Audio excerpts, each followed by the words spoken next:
محسن اب یہ بتائیے گا کل نقطہ آغاز کیا ہوگا جب سماعت شروع ہوگی؟ تو ابھی تو خیر سماعت جاری ہے، لیکن کل خاص طور پہ کہا گیا ہے کہ کیس نمٹانے کی کوشش کریں گے.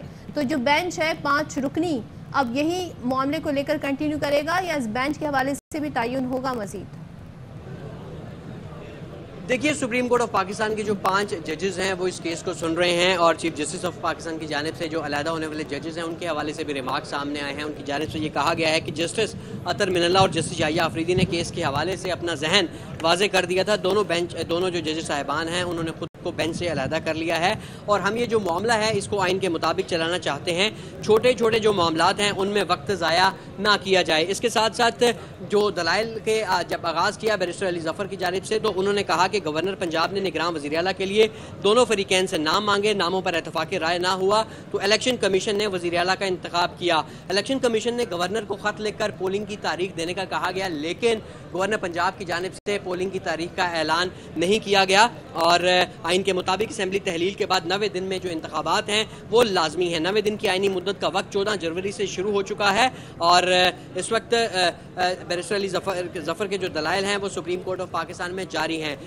جب سماعت کا آغاز ہوا تو جو جسٹس جمال مندوخیل کا نوٹ تھا جو گزشتہ سماعت کے بعد سوشل میڈیا پر آ گیا تھا، اس کے حوالے سے بھی ہم ریمارکس آئے چیف جسٹس کی جانب سے. انہوں نے یہ کہا کہ جسٹس جمال مندوخیل کا نوٹ جو حکم نامے میں شامل ہونے سے پہلے ہی پبلک ہو گیا تھا وہ خاصا غیر مناسب تھا. عدالتی احکامات پہلے ویب سائٹ پر آتے ہیں پھر پبلک ہوتے ہیں، اور اب سپریم کورٹ آف پاکستان جو ہے وہ اس وقت اس کیس کی سماعت کر رہی ہے. اور جسٹس محمد علی مظہر نے آج سماعت کے موقع پر یہ استفسار کیا بیرسٹر علی ظفر سے کہ وزیر اعلیٰ تقرر اس کا کون کرتا ہے، اور اس پر یہ بتایا گیا ان کو کہ یہ الیکشن کمیشن آف پاکستان کی جانب سے جب حکومت اور اس وقت کی اپوزیشن کے درمیان اتفاق رائے نہیں تھا ہو سکا تو پھر الیکشن کمیشن آف پاکستان نے نگراں وزیر اعلیٰ کا انتخاب کیا تھا. اب ایک استفسار بھی کیا گیا جسٹس جمال مندوخیل کی جانب سے کہ کیا الیکشن 90 دن سے اگر ان میں 90 دن سے زیادہ کی تاخیر ہو سکتی ہے. اس پر بیرسٹر علی ظفر نے یہ کہا کہ الیکشن میں 1 گھنٹے کی تاخیر بھی نہیں ہو سکتی.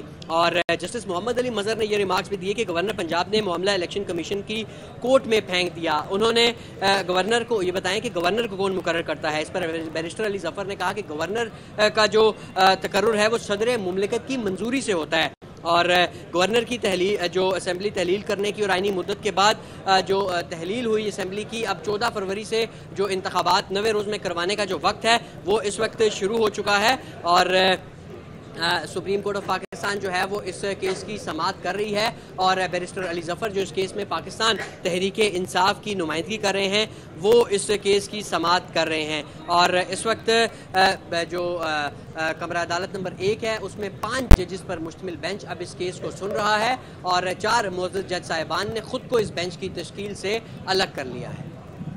ٹھیک ہے، آپ نے ہمیں بتایا کہ اب 5 رکنی بینچ اس کیس کی سماعت کر رہا ہے.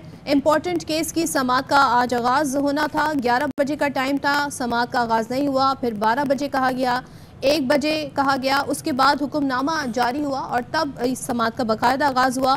اور اس میں یہ بتایا گیا کہ 2 مزید ججز ہیں جن کے اختلافی نوٹ سامنے آئے، تو یوں یہ 4 ججز ہیں جنہوں نے اپنے آپ کو بینچ سے علیحدہ کر لیا ہے. 9 رکنی بینچ جو لارجر بینچ تشکیل دیا گیا تھا کے پی پنجاب اسمبلی کے انتخابات کے ڈیلے کے حوالے سے، اب 5 رکنی بینچ جو ہے اس کیس کی سماعت کر رہا ہے.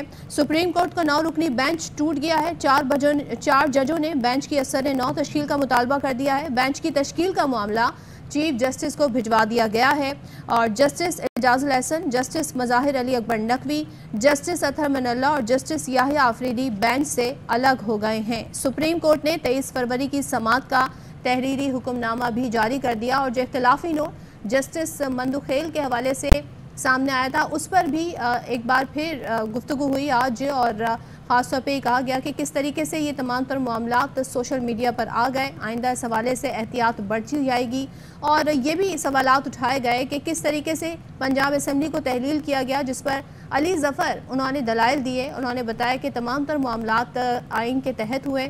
لاہور ہائی کورٹ کا بھی یہاں پر ریفرنس حوالہ دیا گیا کہ لاہور ہائی کورٹ نے 90 دن میں الیکشن کرانے کا حکم دیا تھا، اور اس دوران 7 روز گزر چکے تھے. پھر انہوں نے یہ بھی بتایا کہ 23 اور 24 جنوری کو الیکشن کمیشن کو خط بھی لکھا گیا، اور الیکشن کمیشن کی جانب سے جو جواب آیا تو ظاہر ہے اس کی اب قانونی حیثیت بھی ہے.